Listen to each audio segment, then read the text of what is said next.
I'm showing you another game by Bobby Fischer from the Blitz tournament in Herceg Novi in Yugoslavia in 1970. An event that Fischer absolutely dominated. And this game is spectacular. And it features Fischer playing his favourite Spanish. And here his opponent, Milan Matulovic, a very experienced Yugoslav grandmaster, played f5. A very risky move at the best of times, but against someone like Fischer, who knew his openings extremely well, let's see what happens. The modern preference here is to play the modest d3, trying to get a kind of positional advantage. But Fischer plays the most challenging move, bringing out a knight. And here Matulovic takes and played, you could say, the old main line with d5. Nowadays, knight f6 has taken over as the main move. And, well, current theoretical status is that it looks like black can just about survive this position. But d5 is the old move and obviously is more challenging. Nice pawn centre and you're pushing the knight away. But this is where white doesn't back down. And there's lots of theory associated with this position. And Fischer knew it well. Knight takes. So black takes on e4. Obviously white is exploiting this pin here by playing knight takes. Now knight c6. So we don't want to allow this. There's all kinds of nasty things happening actually. There's also queen h5 check and queen e5. Got to watch out for that. And there are two main moves for black in this position. There's queen d5, well, which has basically been refuted. I won't go into detail here. And there's queen g5, which is a bit more reliable. So queen g5, looking at the bishop here and looking at the pawn on g2. So for the moment, material is, well, just about even. Black is actually a pawn down, but obviously serious threats here. So queen e2 holds the bishop. And knight f6. So this is the main line. And as I said, Fischer knows this very well and played f4. This is the best move. That means that the queen keeps an eye on the pawn on g2. So you give up this f pawn. And now white gains time by playing d4, attacking the queen on f4. Queen check, and therefore g3, and the queen comes to h3. Now, at first, this looks absolutely fantastic for white, because this pawn looks a bit weak somehow. It's on its own. We just need to move the knight away. White isn't any material down here. And, you know, what is this queen doing on h3? But actually, I mean, this has been played quite a lot over the years, and it's difficult for white to prove an advantage. The most popular move here is knight e5 check, and then bishop c4, and then bishop e6, but it's actually not so bad for black. Carlsen actually played this against Nicepiano in 2010, but only managed to draw.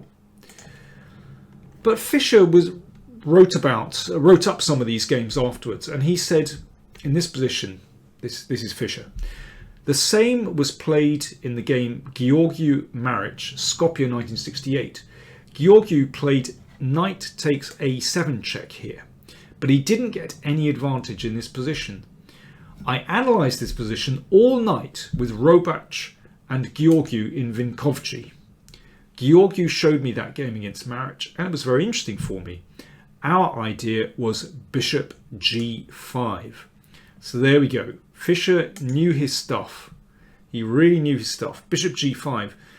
Now, interestingly, although, as I said, this is not the most popular move today, knight e5 check is the most popular move.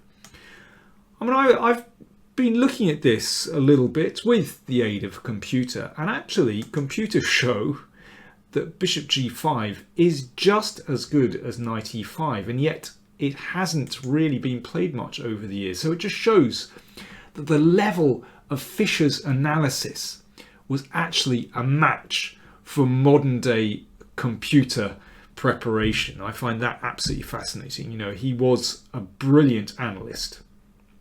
So bishop g5. Well, it looks very sensible, doesn't it? We bring a piece out and potentially prepare to castle queenside. And of course, at the moment, if pawn takes knight, well, let's just show that. Then white is able to take on c6 check and take the rook. So that's why black plays in this position a6. So ready to take the bishop, and the bishop drops to a4. Okay, what's black achieved by that? Well, he now plays bishop d7. This is the problem, that the bishop on a4 is now undefended. So if the knight moves away, just simply bishop takes a4. So white has a slight problem here. But Fischer took on f6, good move, and he took on e4, check. Now this looks absolutely disastrous for black. He's now a pawn down and his king is staggering around the middle of the board. In fact, it's this problem for white with this pin on this diagonal that keeps black in the game, just about. We'll see about that in a second. There's also a threat to play rook e8 as well. I mean, the move you'd like to play is castle's queenside, but as I said, the knight is hanging, but also black can develop very quickly with bishop h6 check, which would connect the rooks. So white needs something big in this position, otherwise he's just going to be a piece down. And Fischer finds that. Remember, this is a blitz game. Knight e5 check. I mean, maybe he'd actually reached this position in his analysis in as he described. You know, he'd analysed this position all night with Georgiou and Robach. Here Fischer actually makes a mistake.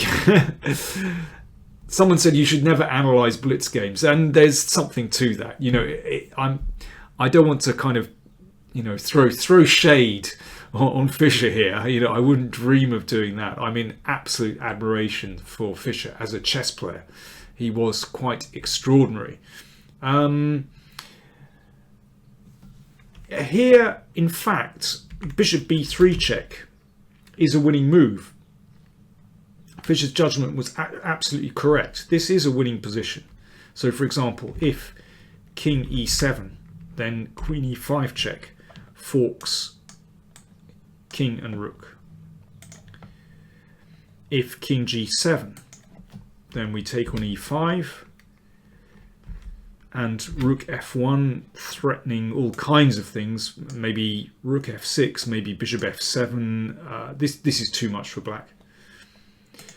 Or if after bishop b3 check we play bishop e6, then a check, and d5, and white's initiative is just rolling on. If the bishop were to retreat, then d6 check, and you can take here.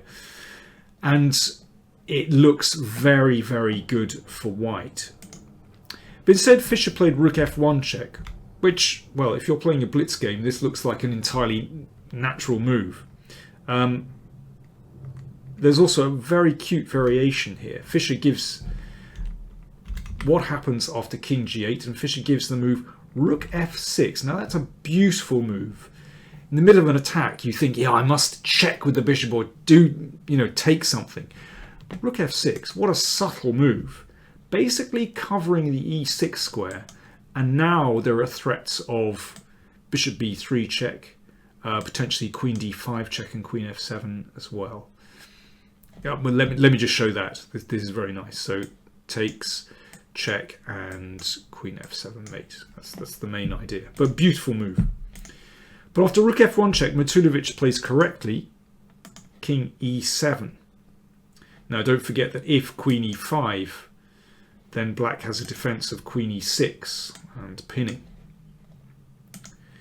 It's probably best to play castle's queenside here, and it's still pretty unclear. But Fischer takes on d7, which looks kind of natural, but actually is a mistake. And here, well, rook f7 check played. And it looks as though everything is going white's way. I think in a blitz game, this is practically impossible for black to defend. An open king and so many captures for white. You know, possibly queen b7 at some point, maybe taking on e5 with the queen or the pawn, and you're ready to play castles queenside. Practical terms, almost impossible to defend. And indeed, Matulovic cracks in this position and plays king e8, so as we'll see, that loses. In fact, bishop e7, as Fischer says, gave good chances for a successful defense. Fischer gives this a double exclamation mark. Fischer was a very objective analyst. But I would say not an obvious defensive move, which is possibly why Fischer gave it a double exclam. I mean, white has options to take on b7. Castle's queenside is the obvious move. I suspect this is what Matulovic saw and just thought, oh, okay, it's lost, because white is threatening to take on e5 with check, and it's over. Incredibly, queen e6 holds the position for black, and after takes, king c8, and black's king actually finds some security. Still not out of the woods, still has to connect the rooks, but basically it's not easy to see how white continues the attack. I still think Fischer would have won that, given the speed at which he played these games, and it's still a tricky position.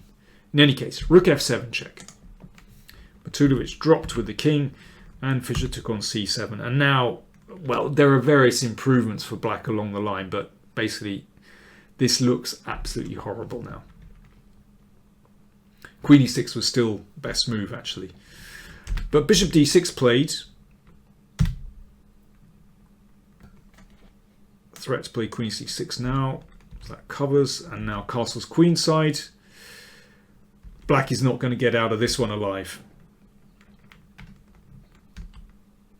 And let's just see this. Fischer says at this point, after this move, black has no hope. Maybe I had an easier way to win, but thought I hadn't enough time. As a matter of fact, I had 3 minutes. So Fischer wasn't really looking at the clock. He was just playing really quickly. I think that's a very revealing note from Fischer, actually. But he was actually being too harsh on himself, because he finishes the game pretty efficiently. He took on e7. So he's now a rook down, but he could see that these checks are just going to lead to checkmate when the king is staggering around in the middle of the board like a drunken man coming out of the pub at closing time. I'm afraid he's not going to get home. Here we go. Let's just go to the end. And Fischer gets there, finally.